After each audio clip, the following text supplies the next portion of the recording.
From the station that made country music famous, 650 AM WSM, this is a Coffee, Country, and Cody podcast.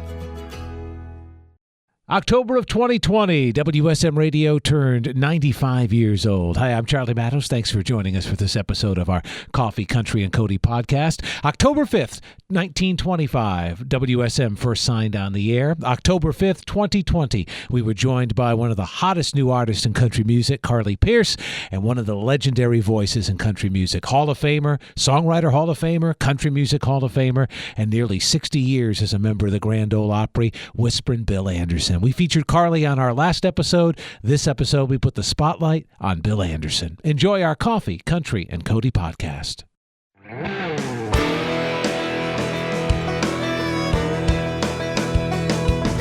Coffee, Country, and Cody. And Whisperin' Bill Anderson. If there's a Hall of Fame related to the music business, this guy is in it.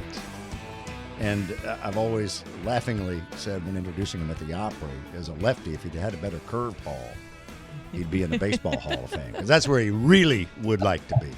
I was bragging on his Georgia Bulldogs beating the Auburn Tigers over the weekend. Yeah. And wow. All he could talk about was the Braves. And he's sporting his Atlanta Braves cap this morning. Good morning, old friend, and welcome in. Hey there. Good morning, Bill Cody. Well, hey, I'm proud of my Braves. They're in the baseball playoffs, and how about them dogs? Seriously, life is good for you. Well, Megan Alexander is here with me. Eric Markham is in. Your buddy Charlie Mattos is on the beach in the Panhandle of Florida somewhere. Well, good for him. That's right. This is really cool for me because, Bill, you hosted the very first Opry show I ever saw. At the Grand Ole Opry. Yes, you did. Do you get that a lot from people? They come up to you and say, you know, you were my first Opry experience. I'll never forget it. Yeah, I get that. And I get a lot of, you were my great-grandmother's favorite singer.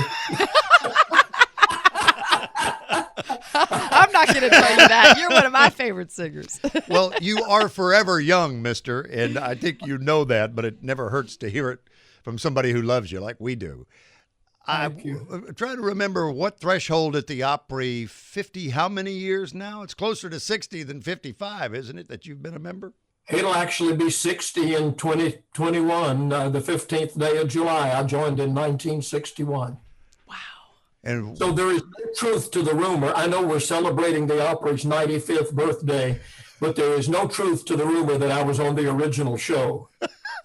I remember asking our colleague, little Jimmy Dickens, one time about the ovations, the standing ovations the night Hank Williams played and got the multiple ovations and how many ovations. Oh, wow. And I said, man, it must be something. I said, when do you first remember coming to the Ryman Auditorium in the Grand Ole Opry? And as only Tater could, with that little stiff neck turn, he looked up at me and he said, I came with the furniture.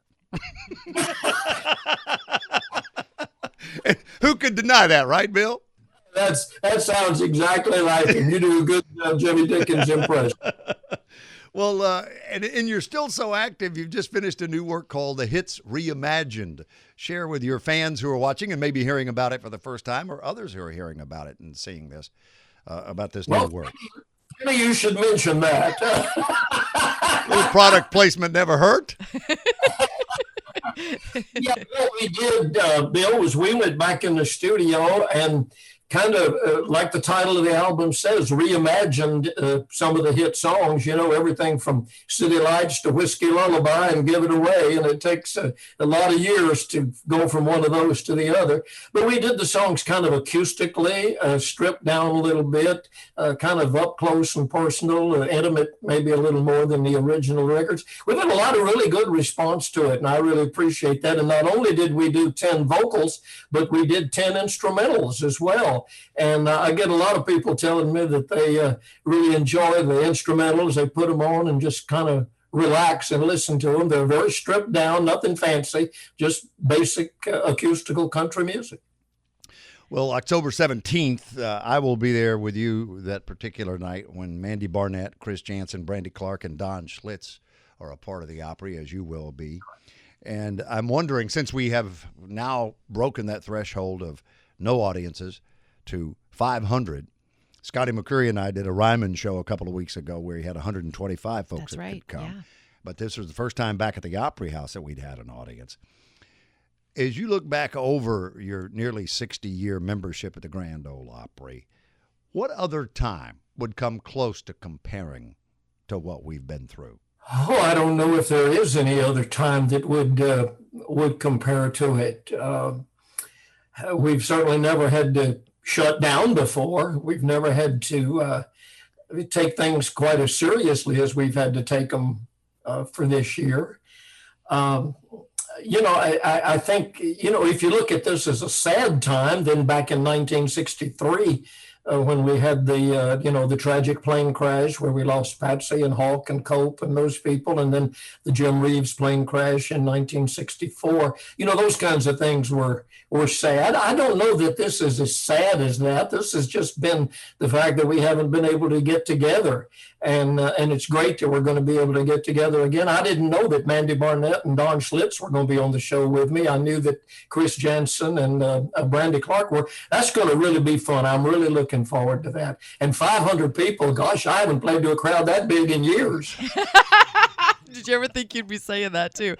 Because I have you, Bill Anderson, and Bill Cody, I think I can speak for Eric by saying this. The two of you, watching you do what you do, it's incredible. And Bill, I've talked to Bill Cody about this. The transitions of hosting, introducing your friends, seamlessly introducing a song when you host on the Opry stage. Bill's cap. Holding up Bill's cap. Bill, what is the secret? Is it preparation for the show? Do you just have it? What is the secret to hosting an Opry show and doing it so flawlessly night after night? Thank you for saying that. That's very kind of you. I really go back, I think, to my training in radio. I started out as a disc jockey when I was 17 years old, and I learned an awful lot about timing and pacing and how you do things like that, sitting there on a CBS network radio station where you had to do things right to the split second, and I learned a little bit about timing and pacing and things like that. I really give an awful lot of credit for whatever ability I might have in that area to the fact that I had that early radio training. Mm-hmm. Hey, there's a black and white photo, and I'm assuming that is you on stage, but it may be someone else, just over your left shoulder there. What's the significance of that picture? It's in your office. Oh, that photo was taken the day that Mr. Roy Acuff and I filmed the video for a song called I Wonder If God Likes Country Music. The particular shot was taken at the Ryman. We filmed that video partly at the Opry House, and then we went and filmed the latter part of it down at the Ryman. Mr. Acuff in that picture is playing my guitar, or pretending to play it. He was not a guitar player. And he is pretending to play the guitar and sing the part of the old man on that particular song. I was such a fan of Mr. Acuff's and so honored to be able to share the spotlight and the stage with him on so many occasions. I love having that picture. I can walk into my office and look at that picture and just kind of get inspired all over again, just looking at him and remembering his greatness. Well, you're an inspiration to all of us, Bill Anderson. Yes, Thanks for coming on this morning. I'm gonna play it off just like you would any given night here at the Grand Ole Opry with the little bright lights and country music here on 650 AM WSM. And we will see you on the 17th. Thanks, Bill. All right, buddy? Thanks, Bill. Yeah, thank you. October 17th. I love those bright lights and country music. I won't stay home and cry tonight like all the nights before. I've just learned that I don't really. Thanks for listening to our Coffee, Country, and Cody podcast. Our program director at WSM Radio is J. Patrick Tittle. Our digital producer is Haley Hall. Marketing and promotions director is Amanda Cannon. And I'm Charlie Mattos. If you like what you've heard, make sure you subscribe so you never miss an episode. And leave us a review on iTunes. It really does help new people find the show.